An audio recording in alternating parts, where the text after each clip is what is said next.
Hi, everyone, and welcome back to the Health Tech Edge. I'm Mike Moore. In this season, we've been focused on the real world adoption of AI in healthcare, what's working, where it's hard, and how we make the shift from theory to action. A few episodes back, I had a great conversation with Adam Block from Charm Economics about the ROI of AI in healthcare. In that episode, we focused on cost savings, productivity gains, and how to measure financial return. Today, we're going to look at a different lens, the ROI of AI ethics. What does it mean to measure the return on doing the right thing? And how do healthcare leaders navigate that in a world where AI is moving faster than most organizations can keep up with? Joining me is Shannon Kennedy, a longtime healthcare leader, strategist, and one of the contributors to the new position paper, The ROI of AI Ethics Profiting with Principles for the Future. Shannon is a healthcare strategy and technology advisor here at Productive Edge, and she also serves as the chair of the healthcare group for the Digital Economist, the organization that published the position paper we're going to discuss. She's a seasoned policy and operations expert with deep experience in value-based care, AI frameworks, and interoperability. She's also been an Epic implementation leader, a revenue cycle analytics expert, and a public policy advocate for eliminating prior authorization. Shannon, welcome to the show. Thanks, Mike. Thanks for having me. Yeah, of course. You obviously have a tremendous amount of experience, as I just detailed in your bio. You've seen it both on the practitioner side of things as well as on the consulting and kind of the industry side that we work on together today. Uh, I think that there's a lot that's going on, right? As I mentioned, I did the episode with Adam Block and Charm Economics, just straight up ROI of AI in healthcare. But you and the team have taken on the specific focus around AI ethics, right? And kind of looking at the ROI of that. So maybe let's start with that. What inspired this project, and kind of why now did you take it up? Yeah, I mean, so this project was really born out of the work that we're doing at the Digital Economist, although I think it's very relevant to the work we do here at Productive Edge, and I'll try to connect those dots. But at the Digital Economist, we really try to look at technology from a human-centered lens, and all of us are very pro technology, but we also are always trying to play the devil's advocate and make sure then when we're thinking about AI and the implications of technology in general, that we're thinking about it from a human centered lens. And what are the consequences? What are the pros? What are the cons? And to be completely transparent about how this particular position paper was born, is we were really trying to figure out what is a way for us to create practical application for thinking about ethics in AI. And most of the contributors to that particular position paper are ethicists or organizational development psychologists. And we see a lot of headlines right now around, some of the bad things that can happen with AI. But at the same time, we didn't want to come in and be these, kind of chicken littles and the sky is falling. What we wanted to be able to do is just provide a framework for people to think about, how does this fit into my general risk conversation already? How do we put this into more of a GRC or an enterprise risk management mindset? How do we help boards, decision makers, CEOs? It doesn't really matter where you're at in the organization. Think about the pros and the cons of AI. And from my perspective, it was really intended to be a risk tolerance regulator. So, how do we just normalize everybody's risk tolerance and try to use metrics that we are already used to using in business, but just apply them with an AI use case? Yeah, and I think most people who, certainly in healthcare or, just in the world, like everybody, I think has awareness of the Hippocratic Oath, right? Do no harm, right? Like this is something that the doctors and healthcare providers take as a pledge when they work in this industry. So, at some level, that's a kind of a statement of, you're expressing your ethics, kind of that. But there are more specific terms you can put to, like, what does it mean to be ethical in healthcare, right? And I think that's part of what you and the team have done here in this paper is trying to take it from the abstract terms, make it more practical, and put it into the ROI discussion. So why do you feel that's an important focus here for healthcare? I think it's important for healthcare for a couple of reasons. And sticking to healthcare, I think that we probably have, in my opinion, the opposite problem as what you might see with a lot of other like for-profit industries or publicly traded organizations, where the desire to jump into AI and not necessarily consider all the risks is perhaps more of the problem statement. In healthcare, we kind of have the opposite. We have very high fear factors when it comes to anything new with technology as an industry, and not all, but I would say overall, we tend to be very poor change agents. I remember when electronic health records were born. I'm still old enough to remember the paper records, which we still have many of. I also remember when the internet was born. And I also remember when cloud computing was born and electronic health records came out with the cloud computing and not having the on-prem storage. All of those different things that healthcare has tried to travel through has been very, very challenging for, I think, healthcare and people's very low tolerance for risk. So, what I like about having a framework for healthcare in particular is being able to say, okay, pragmatically, how can we measure what is it going to cost us not to implement AI, or what do we need to be thinking of or trying to measure if we do implement AI? And that's really, from my lens, from a healthcare perspective, the overall use of this paper. Yeah, that sounds good. So let's use that as kind of the transition into the practical side of this. So when we say ethical AI ROI, what exactly are you recommending that healthcare organizations measure? Yeah, I'm recommending that they, number one, look at what do we want our AI strategy to be. Everybody should be thinking about it, and if they're not thinking about it, talking about it, implementing a strategy, if they don't know where to get started, then this is a paper that I feel like is, you can take it off the shelf and you can read it, and it educates you on what are the different risk frameworks you might already be used to. And now we're just throwing in another kind of domain here for AI.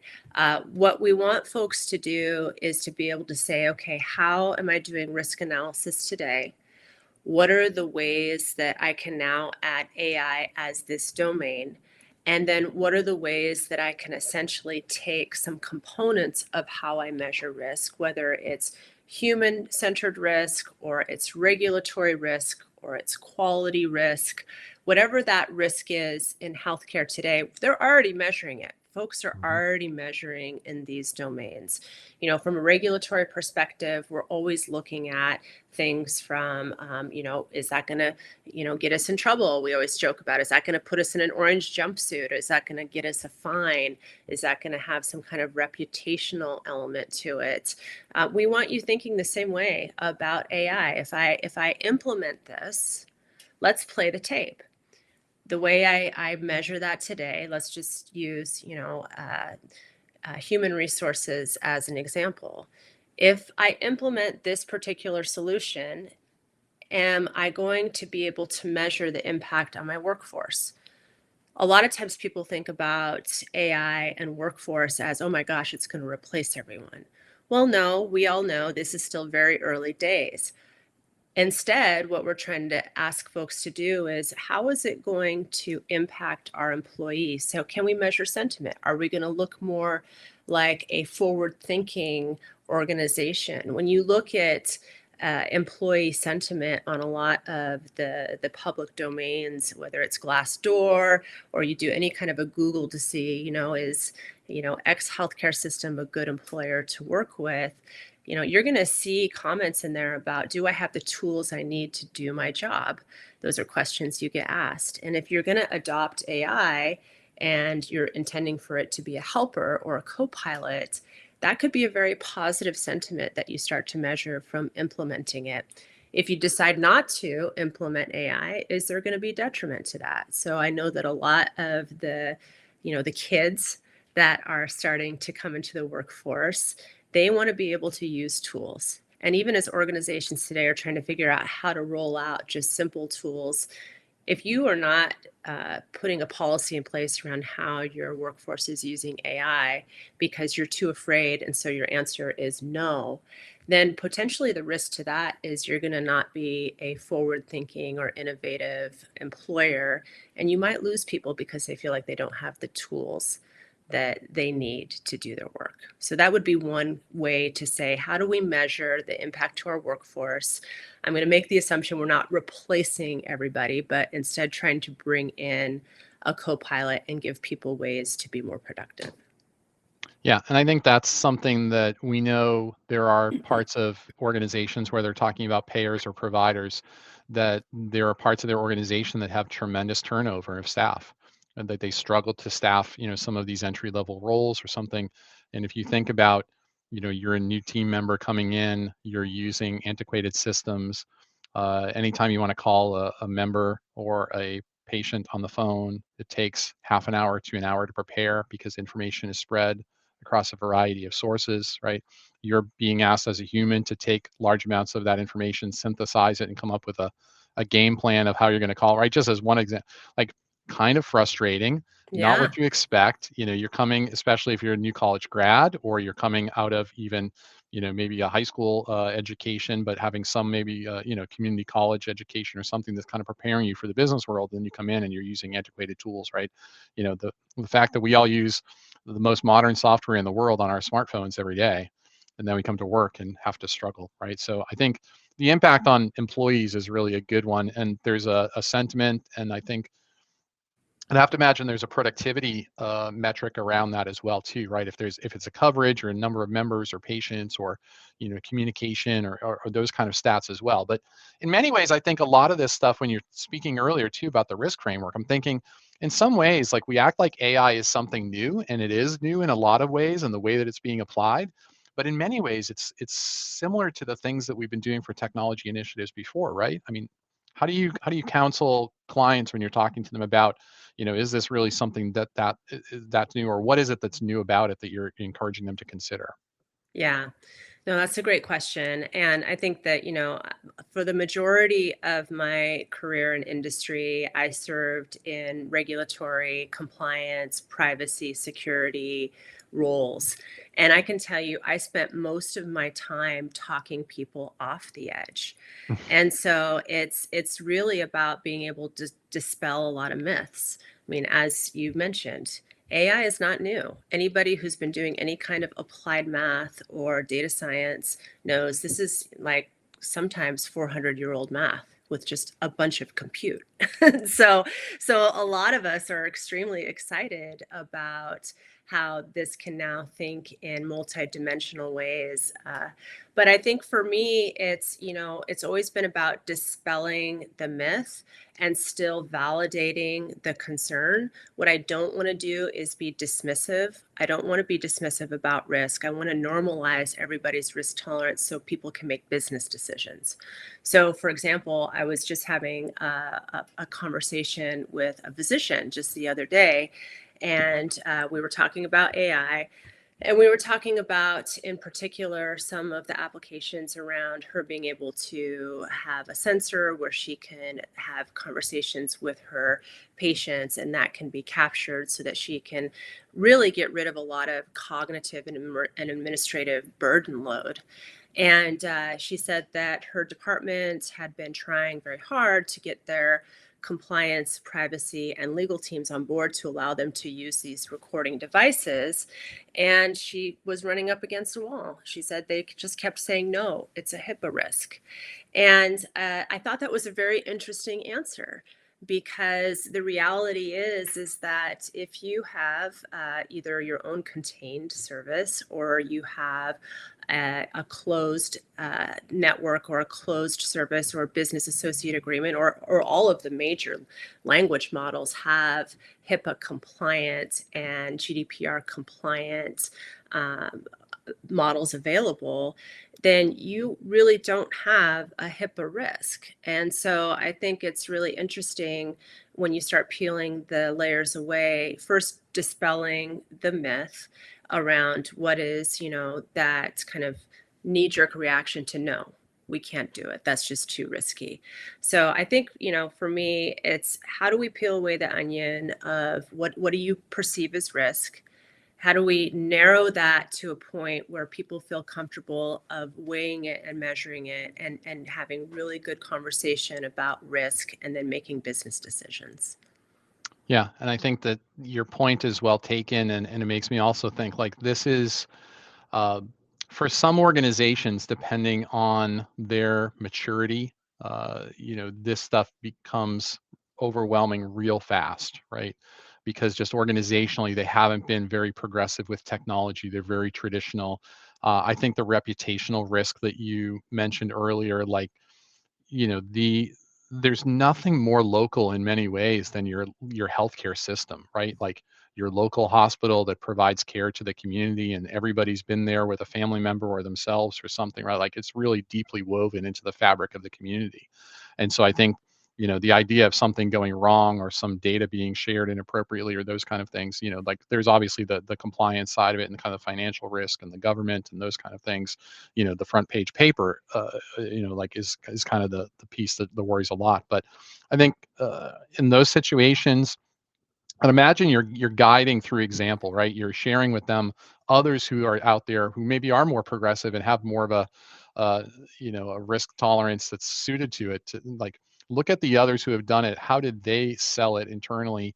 And really, this is something I know you also. I'm kind of doing a word salad here question, but I know you also talk about the board of directors, right? And how important that this is something that should have their level of involvement, but they may not have the background. So I think there's discomfort in a lot of this, but I think there's a way forward. And I'm not really phrasing a well-formed question here, but what's your take on all of this? And kind of like when you're giving advice, how are you directing and kind of helping people through this? Yeah. Sometimes the sometimes I'll answer the question with, what not to do, right? So here's what not to do. Don't just promote your technology person to be your new AI person. That's not a strategy. I think people associate AI with IT, and really you need to understand what AI is before you make an assumption that you can lump it all with IT. At the board level, everybody at this point should have an AI strategy. And so I think that if you are not putting AI strategy on the table and you're not bringing folks in to educate you on what AI is, then that's something. Don't be an ostrich. Don't stick your head in the sand. And I say that not to be cynical. I say that because you will get left behind. The risk here for me is doing nothing. Hmm. And as an industry, what I perceive is going to happen, and again, bear with me because I tend to be a little bit out there and a bit of a futurist, but I really think that we're going to see the most movement and the most innovation in emerging economies.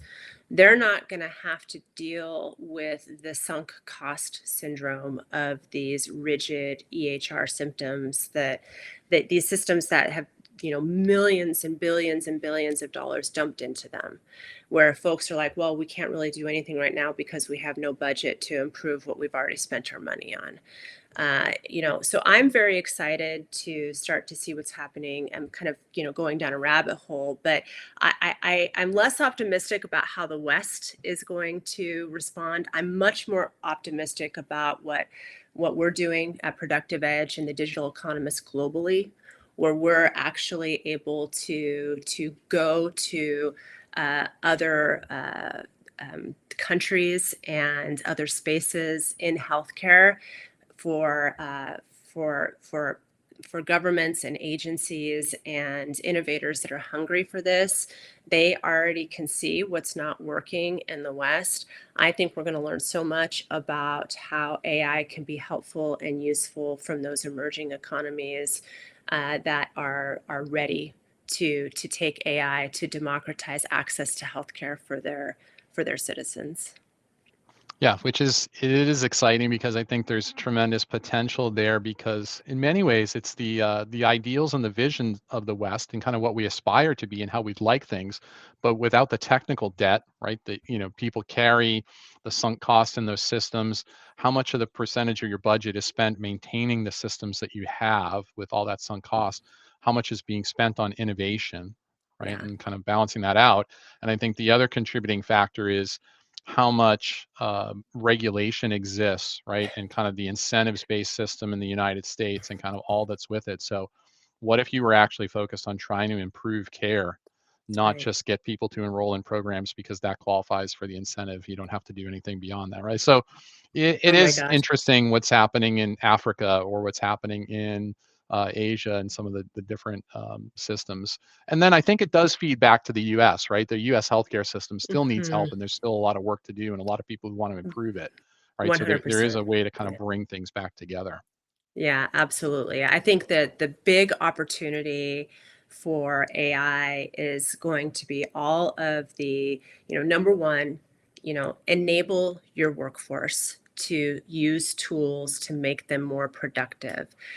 Invest in the enterprise version of Copilot or look into a HIPAA compliant Anthropic or a HIPAA compliant ChatGPT at a minimum. Start bringing in organizations like Productive Edge to run a pilot on a use case and see how you can get something with AI in particular. AI and Agile combined is just, such a force multiplier, and being able to see how you can instantly improve a workflow with what we like to call, the AI supercharge. You don't have to rip and replace systems. I think that's the other thing that folks don't understand is AI is really enabling us to like legitimately MacGyver workflows. And I love that because it's not just it's not fragile paper clips and duct tape anymore. It's like bona fide hardcore hacks that you can now take these workflows for all these disparate systems and create something super meaningful without that rip and replace. So I think that there's a ton of things that folks could be doing that they're not necessarily thinking about. And that's the other thing that I love about Productive Edge is, there's been a lot of thought put into these accelerators that are very, very specific to use cases, whether it's closing quality care gaps, whether it's providing an aggregated member 360 view without having to build a whole new platform, or it's helping the folks that are out in the field taking care of members or doing some type of patient care have that unified face sheet, as we call it, or even having the prompt of this is Shannon, she's 54 years old and she needs to get her mammogram, and we need to also ask her the last time she had a colonoscopy. If they have that prompted up and ready to roll without having to read through bazillions of pages of records, these are easy, simple things. And I also think in the US, and I'm going to be a little bit cynical here, but I do think that there is a lot of diamonds that get sold by some of the larger platforms of this is coming, we're going to do this, we're going to talk about this at our our user group meeting or whatever. But really what gets delivered is a very diluted piece of coal, no diamonds at all. And I think that's very challenging for healthcare. We just continue to have this constant pause, and that was the other reason that I was so passionate about being a part of the paper that we wrote. Is my point is, what's going to happen when you don't adopt in healthcare in the U.S. in particular? You will lose workforce. People are going to start going to the organizations that are using AI. They're going to go to the organizations where the cognitive load and the administrative burden is not in existence, where a doctor can be a doctor, a nurse can be a nurse, a patient can be a patient, and the rest of that garbage can go away. So I feel very optimistic about the West. We might have to allow the workforce to drive the change. I hope that they do. I hope that people get very selective and start flocking to the organizations that are being forward thinking. And then, as far as guardrails go, that's another thing, again, not to overplug Productive Edge, but we're standing up AI that has governance, being able to observe how your AI is operating, being able to have AI watch AI. I mean, there's so much possible. If you think about the human auditor or the human compliance person, that can all be done with AI too. And I think that's where folks are not playing that tape and understanding that there's a lot that we can do with this technology. Yeah, well, that's incredibly well said, and I think a great way to finish the discussion here is pointing to the future and the great potential and getting people excited about it. So, for those of you who are interested in the paper, we'll put the link in the show notes, or you can go to Digital Economist and look up ROI of AI ethics and find that paper yourself if you're just listening to this on audio.